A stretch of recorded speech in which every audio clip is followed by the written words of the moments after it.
Everyone, welcome to my channel maths विस्कुंडे। आज हम लोग बहुत पुरानी एक मैथमेटिक्स की प्रॉब्लम के बारे में बात करेंगे जो कि 2000 ईयर्स तक उस एंशियंट टाइम में लोगों को परेशान कर रखी थी और कोई उसका सलूशन नहीं निकाल पा रहा था। आज उस तरीके के कुछ प्रॉब्लम्स के बारे में हम लोग बात करेंगे। ऐसे तो उन प्रॉब्लम्स में से काफ़ी प्रॉब्लम थी, लेकिन एक पर्टिकुलर टाइप की प्रॉब्लम के बारे में आज हम लोग डिस्कस करेंगे। तो ये जैसे शुरुआत होता है इसका, कुछ ग्रीक के मैथमेटिशियंस लोग थे। वहाँ के लोगों को ज्योमेट्रिकल कंस्ट्रक्शन में काफ़ी इंटरेस्ट था, बहुत ही ज़्यादा उनको रुचि थी। तो लेकिन मैं आज जो भी कंस्ट्रक्शन की बात बताऊंगा उसमें केवल एक स्ट्रेटेज मीन्स एक स्केल एंड एक कंपास का यूज़ करना है। बस एक स्केल और एक कंपास की मदद से ही कौन से ज्योमेट्रिकल कंस्ट्रक्शन किए जा सकते हैं और कौन से नहीं किए जा सकते, केवल उसकी बात करेंगे। दूसरी टेक्निक से बनाना है वो बन सकता है या नहीं, उसकी बात हम लोग नहीं करेंगे। तो आज का हम लोग का इसका टॉपिक यही है कि केवल एक स्केल और कंपास की हेल्प से कौन कौन से ज्योमेट्रिकल कंस्ट्रक्शन हो सकते हैं। तो जैसे इन प्रॉब्लम्स में ग्रीक में कुछ पुरानी प्रॉब्लम थी एंशियंट ग्रीक लोगों के पास। उन लोग जैसे कुछ ज्योमेट्रिकल कंस्ट्रक्शन पर काम कर रहे थे। जैसे उसमें एक बहुत ही मतलब एक फेमस प्रॉब्लम थी कि जैसे एक हम लोगों को एक क्यूब दे दिया जाए। एक कोई भी हम लोग को क्यूब दिया हुआ है, इस क्यूब का जो भी वॉल्यूम है, इस वॉल्यूम के डबल वॉल्यूम का क्यूब ज्योमेट्रिकल कंस्ट्रक्शन करना। जितना इसका वॉल्यूम है ठीक उतने ही वॉल्यूम का डबल वॉल्यूम का क्यूब बनाना बाय ज्योमेट्रिकल कंस्ट्रक्शन की हेल्प से। मीन्स केवल एक स्ट्रेटेज, एक कंपास की हेल्प से बनाना पॉसिबल है या नहीं, ये एक बहुत बड़ा प्रश्न चिन्ह था ग्रीक मैथमेटिशियन के लिए, जो ग्रीक्स के मैथमेटिशियन थे उन लोगों के लिए। और ये उस समय एक अनसॉल्व प्रॉब्लम थी। उनमें एक प्रॉब्लम और कई प्रॉब्लम्स की लिस्ट थी। जैसे दूसरा, पहला ये प्रॉब्लम जैसे हो गया। दूसरा एक प्रॉब्लम था कि एक कोई हमें गिवन एंगल है, उस एंगल को ट्राइसेक्ट किया जा सकता है या नहीं। मीन्स तीन इक्वल पार्ट में डिवाइड कर सकते हैं या नहीं। ये भी एक पुराने ज्योमेट्रिकल प्रॉब्लम था कि एक एंगल हम लोग को दिया, उसको हम लोग तो आज जानते हैं कि टू एंगल का, अगर एक एंगल का दो पार्ट करना है तो इधर से मोर देन हाफ और इधर से मोर देन हाफ लेकर हमने बना दिया तो ये बाइसेक्शन हो जाता है। मीन्स दो इक्वल पार्ट में डिवाइड हम लोग कर सकते हैं, बाइसेक्ट। लेकिन ट्राइसेक्ट करना ये पॉसिबल है या नहीं है, केवल एक कंपास और एक स्केल की हेल्प से ये बनाना पॉसिबल है नहीं, ये भी एक बहुत बड़ा क्वेश्चन था कि बनाना पॉसिबल है या नहीं। और उनमें से एक और प्रॉब्लम जैसे एक सेवन गन मीन्स ये होता है कि सेवन साइडेड रेगुलर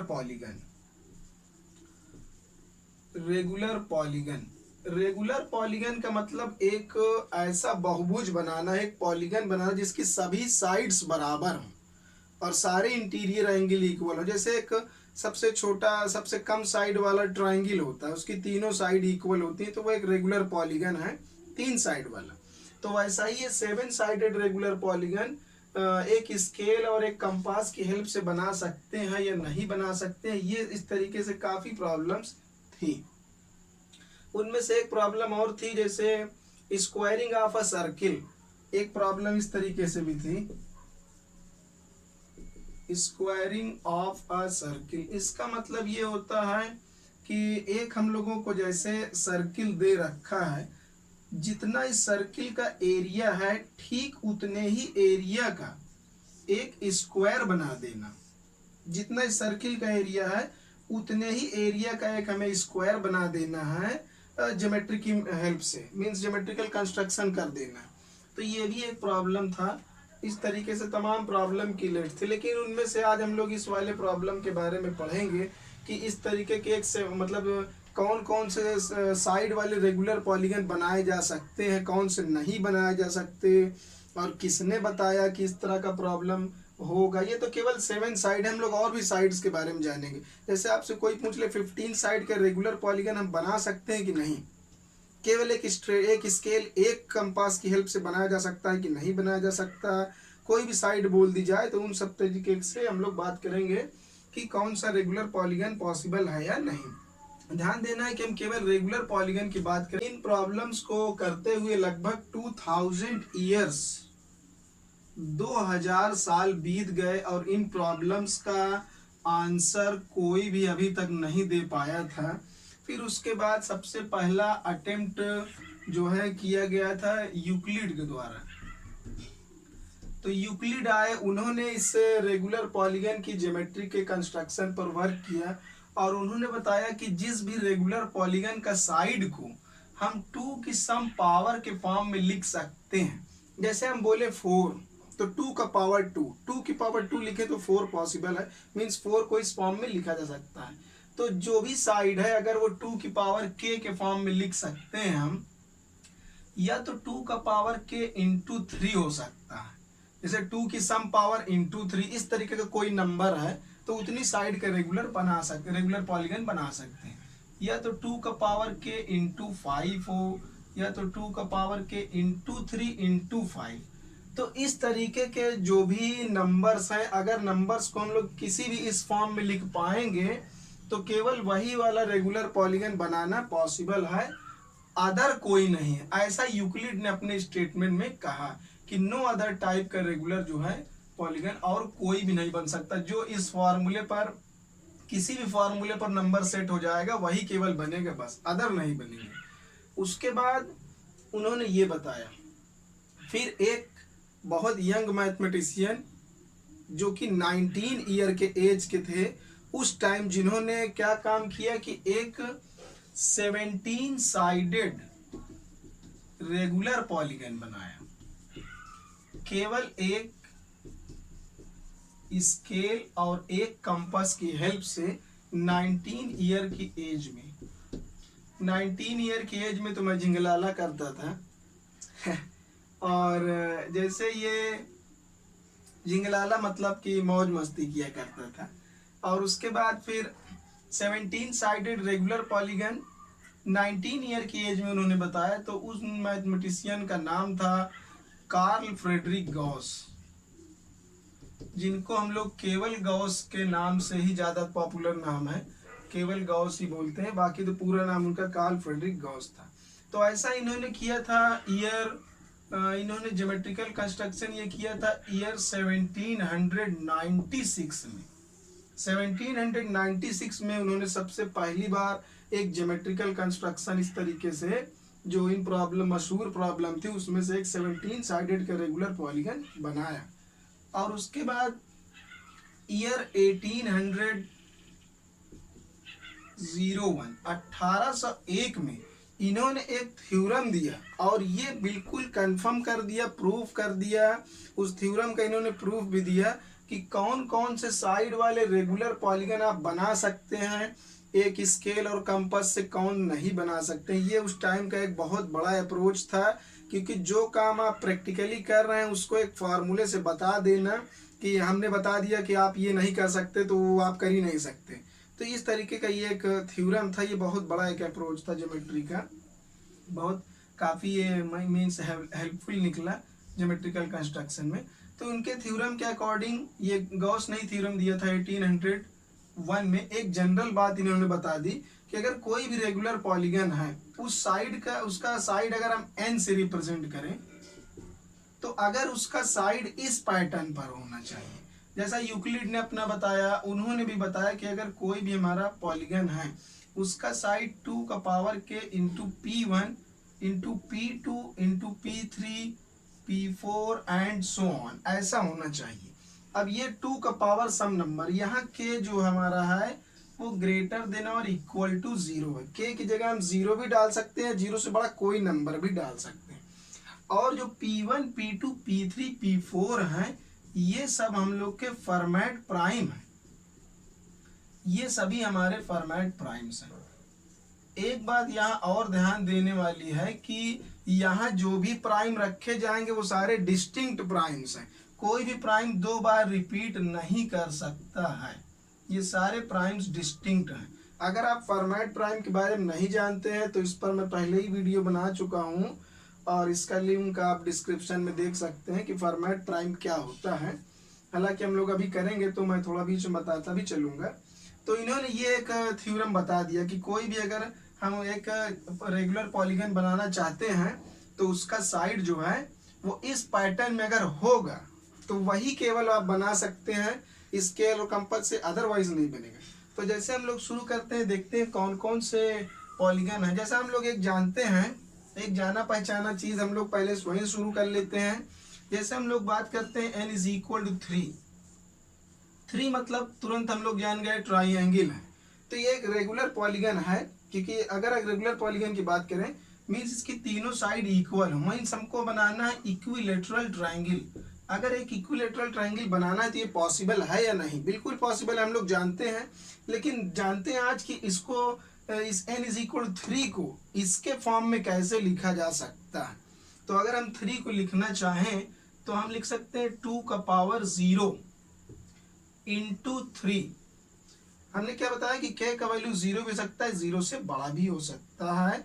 और यहाँ ये सब फॉर्मेट प्राइम है। पिछली बार हम लोग जान चुके हैं कि हमारे फॉर्मेट प्राइम कौन कौन से हैं। 3 है, 5 है, 17 है, 257 और एक सबसे लार्जेस्ट और जो अभी तक का जाना हुआ फॉर्मेट प्राइम है वो है ये 65,537 65,537।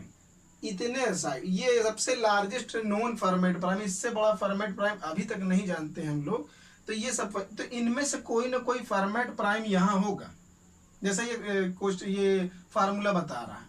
तो ठीक है, हम लोग 2 का पावर 0 लगा दिए और कोई एक फॉर्मेट प्राइम आ सकता है। ये हमारा 3 आ गया, तो मीन्स हम 3 को इस पैटर्न में लिख पा रहे हैं, इसलिए हम 3 साइड का रेगुलर पॉलीगन मीन्स एक इक्विलेटरल ट्रायंगल बना सकते हैं। देखते हैं 4 के लिए n इज इक्वल टू 4 को क्या लिखा जा सकता है ऐसा देखते हैं। तो n इज इक्वल टू 4 अगर है तो इसको लिख सकते हैं 2 का पावर 2। 2 का पावर 2 करेंगे 4 आएगा, तो k की जगह आ गया 2, तो ये तो पहले ही बन गया। हमें अदर कोई प्राइम लिखने की कोई जरूरत नहीं है। हम ये भी कर सकते हैं, केवल 2 का पावर लगाएं, या तो इनको भी साथ में यूज कर लें, ये अकेले भी हो सकता है, या तो केवल ये हो सकते हैं, या तो इनका कॉम्बिनेशन हो सकता है। तो हमें यहाँ प्राइम का कोई जरूरत नहीं पड़ा, तो कोई बात नहीं। तो ये 2 का पावर इसको हम लोग लिख सकते हैं 4 को इस पैटर्न में, इसलिए ये पॉसिबल है। देखते हैं 5 के लिए। 5 को अगर हमें लिखना है तो हम लिखेंगे इसको 2 का पावर क्या लिख सकते हैं 0 और इंटू 5 हमारे पास पहले से ही है, तो बिल्कुल ये एक फॉर्मेट प्राइम था, तो हमने P1 की जगह लिख दिया फॉर्मेट प्राइम।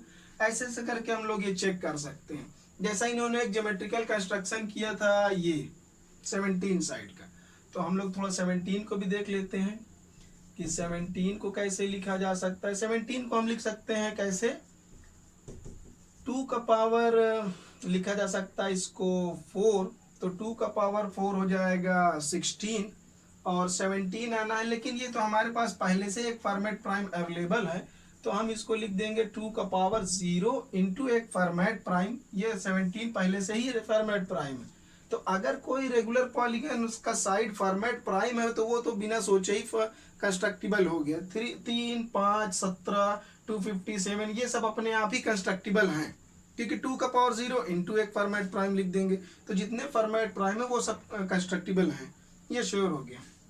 ऐसे ही करके देखते हैं जैसे, तो इस तरीके से कंस्ट्रक्टिबल पॉलीगन का एक लिस्ट बनाया गया। उनमें कौन कौन से थे, जैसे 3 है, 4 है, 5 है और उसके बाद 6 हो गया, फिर ये 8 है, 10 है और 12 है, 15 है, 16 है और 17 है।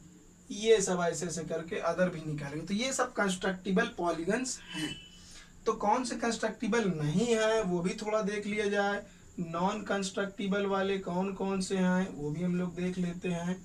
जैसे इनमें से जो नहीं होंगे, जैसे 7 था, तो 7 हमारा जो ये एक ओल्ड प्रॉब्लम चली आ रही थी, ये प्रॉब्लम सॉल्व हो गई गॉस के इस फॉर्मूले से, क्योंकि 7 को हम इस पैटर्न में बिल्कुल भी नहीं लिख सकते हैं। तो ये एक 2000 साल पुरानी प्रॉब्लम जो है, इनके जो थ्योरम दिए थे इन्होंने 1801 में, इससे ये प्रॉब्लम का सोल्यूशन हो गया था। इसको नहीं लिख सकते हम लोग, क्योंकि 2 का पावर अगर हम कुछ भी लगाएं तो 2 का पावर 1, 2 का पावर 2, 2 का पावर 3 लगाएंगे 8 हो जाएगा और ज़्यादा हो गया। 2 का पावर 2 लगाएंगे 4 कम हो गया, वो नहीं आ पाया। तो 2 का सम पावर लगाने से भी नहीं बन सकता है ये। और दूसरी बात, ये कोई फॉर्मेट प्राइम भी नहीं है कि हम इनटू में लिख दें वहाँ पर। तो इस तरीके से 7 इस तरीके से हम चाह कर भी नहीं लिख सकते हैं। तो इसलिए 17 साइडेड रेगुलर पॉलीगन जो है कंस्ट्रक्टिबल नहीं है। और हम लोग अगर 9 को लिखना चाहें तो 9 को हम लिख सकते हैं 2 का पावर, तो कुछ लगाने की जरूरत नहीं है क्योंकि 2 का पावर कुछ लगाने पर ये आएगा नहीं। तो ठीक है, 0 अगर लगाना चाहे तो लगा दे। इंटू 3, तो 3 एक फॉर्मेट प्राइम है, ये हो गया। 3 फिर से एक फॉर्मेट प्राइम है। तो ये तो हम सोच सकते हैं कि अरे ये तो बन गया, लेकिन ये नहीं है क्योंकि थ्योरम में हमने क्या बताया है कि ये सारे नंबर्स जो है डिफरेंट होने चाहिए, डिस्टिंक्ट होने चाहिए। तो ये तो 2 बार रिपीट करके तो डिस्टिंक्ट नहीं है ये, अदरवाइज ये हो जाता है, इसलिए डिस्टिंक्ट नहीं है, इसलिए ये बनाना पॉसिबल हम लोग का नहीं होगा। इस तरीके से हम लोग 11 देख सकते हैं, 11 को भी नहीं लिखा जा सकता है, और ना तो 11 हमारा फॉर्मेट। 2 की सम पावर भी नहीं लगा सकते, और ऐसे करके हम लोग हर नंबर को चेक कर सकते हैं ये। तो ठीक है, ऐसे करके इस प्रॉब्लम का सलूशन हम लोगों का निकल आया। फिर उसके बाद ये प्रॉब्लम कुछ इस तरीके का प्रॉब्लम हम लोग का सॉल्व हो गया था। उसके बाद फिर एक काफ़ी इंटरेस्टिंग बात है कि जैसे एक मैथमेटिशियन थे, उनका नाम था जोहान गुस्ताव हर्मीस। इन्होंने सबसे जो बड़ा पॉसिबल हम लोग को अभी तक जाना फॉर्मेट प्राइम है ये। इस फॉर्मेट प्राइम को मीन्स हम लोगों ने अभी पढ़ा कि फॉर्मेट प्राइम जो भी है उतने साइड का रेगुलर पॉलीगन बनाया जा सकता है। तो उन्होंने सबसे लार्जेस्ट पॉलीगन बनाने की सोची, और इन्होंने अपने जीवन के 10 साल लगा दिए, 10 ईयर्स, 10 साल लगा दिए इन्होंने 65,537 इस साइड का रेगुलर पॉलीगन बनाने में 10 साल इनके बीत गए थे, लेकिन इनके जो है इनको सफलता जो है नहीं मिल पाई थी। और उसके बाद ये तो इनका था। उसके बाद फिर हम लोग देख लेते हैं, जैसे एक उन्होंने बाद में गॉस ने एक और काम किया इन प्रॉब्लम्स में से, और इस वाली प्रॉब्लम का भी सल्यूशन इन्होंने निकाल दिया था जो ये था। तो उन्होंने 60 डिग्री के एंगल को लिया था, और विद प्रूफ उन्होंने दिया कि एक 60 साइड मतलब 60 अगर हमें डिग्री का एंगल दे रखा है तो उसको हम ट्राइसेक्ट नहीं कर सकते हैं। इन्होंने ये चीज बाय प्रूफ दिया था। तो इस तरीके जो ये वाली प्रॉब्लम थी ये भी सॉल्व हो गई, और इसी के बेसिस पर इन्होंने बताया कि 9 गन कंस्ट्रक्टिबल नहीं है। जैसा कि अभी हम लोगों ने यहाँ भी देख लिया है ये कि 9 गन मीन्स 9 साइड वाला रेगुलर पॉलीगन वो पॉसिबल नहीं है। तो इस तरीके से गॉस ने इस वाली प्रॉब्लम को भी सॉल्व कर दिया था। उसके बाद 1837 में एक वांटजेल नाम के मैथमेटिशियन आए, और उन्होंने प्रूफ दिया इस वाले प्रॉब्लम का कि डबलिंग ऑफ अ क्यूब, ये वाली प्रॉब्लम का कि doubling of cube is not possible. With proof इन्होंने बताया था, कोई ऐसे ही नहीं बताया था। Doubling of cube is not possible, इन्होंने ये बताया। तो ऐसे करके जो 2000 साल से चली आ रही थी प्रॉब्लम्स थी, उनमें से ये 3 प्रॉब्लम काफ़ी सॉल्व हो गई थी। तो 2000 साल की ये ओल्ड ईयर की प्रॉब्लम थी।